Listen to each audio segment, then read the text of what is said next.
ગુજરાતના મુખ્યમંત્રી ભૂપેન્દ્રભાઈ પટેલ આજે સારસા ગામની મુલાકાતે ગ્રામસભાની અંદર ઉપસ્થિત રહ્યા અને સાથે જ એ ગ્રામસભાની અંદર આજે એવું બન્યું કે ગ્રામજનોએ અધિકારીઓની બેન્ડ બજાવી દીધી અને ઉપસ્થિત સાંસદ સહિત ધારાસભ્યો ચોંકી ઉઠ્યા। આવું તો શું બન્યું? હા, તો આસપાસની અંદર જે મહીસાગર નદી આવેલી છે અને મહીસાગર નદીની અંદર જે ખનન ચાલી રહ્યું છે અને છેલ્લા ઘણા સમયથી આપ સૌ કોઈ જોઈ રહ્યા છો કે અધિકારીઓની રેમ નજર હેઠળ અહીં આગળ ખનન ચાલી રહ્યું હતું। અનેક વખત ઉચ્ચ કક્ષા પર રજૂઆત કરવામાં આવી, તેમ છતાં તેનું નિરાકરણ ના આવ્યું અને આ વાતની જાણ તો સાંસદશ્રીને પણ ખબર હતી અને સાથે ધારાસભ્યોને પણ ખબર હતી, કારણ કે સાંસદનું ગામ પણ વાસદ જ હતું અને વાસદના આસપાસના વિસ્તારોની અંદર પણ ક્યાંક ખનન ચાલી રહ્યું હતું, પરંતુ સાંસદે પણ ક્યાંક રજૂઆત કરી હશે, પણ એ ખનન માફિયાઓ એટલા માથા ભારે હતા કે વિજિલન્સ ઉપર પણ તેઓએ હુમલો કર્યો છે અને ખાસ કરીને વેરાખાડી એટલે કે પવિત્ર સ્થળ કહેવાય છે અને પવિત્ર સ્થળે હજારો ભક્તો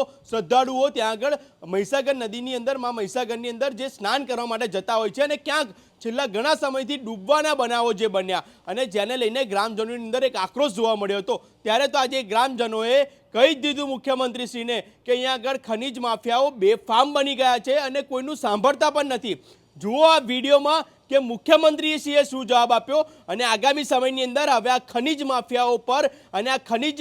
જેની રેમ નજર હેઠળ ચાલતું હતું એ અધિકારીઓ પર હવે મુખ્યમંત્રી શું પગલાં ભરે છે તે પણ એમણે મુખ્યમંત્રીશ્રીએ તો કહી દીધું છે। જુઓ આ વિડીયોમાં। સાહેબ, વેરાખડી, ખાનપુર, ખેરડા અને વેરાજ મારું બેન પ્રિય સ્થળ છે। આટલા વર્ષોથી અમે ગયા થયા આગળ નવા 10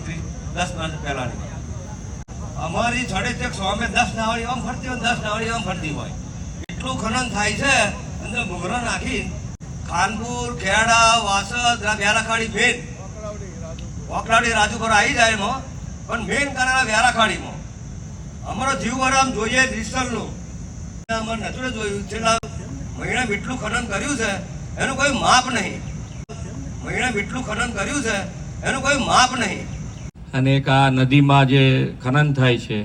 એ 4-5 મુદ્દા સરકાર લેવલે અમે 100% એનું સોલ્યુશન માટે આપી દઈએ છીએ અત્યારે।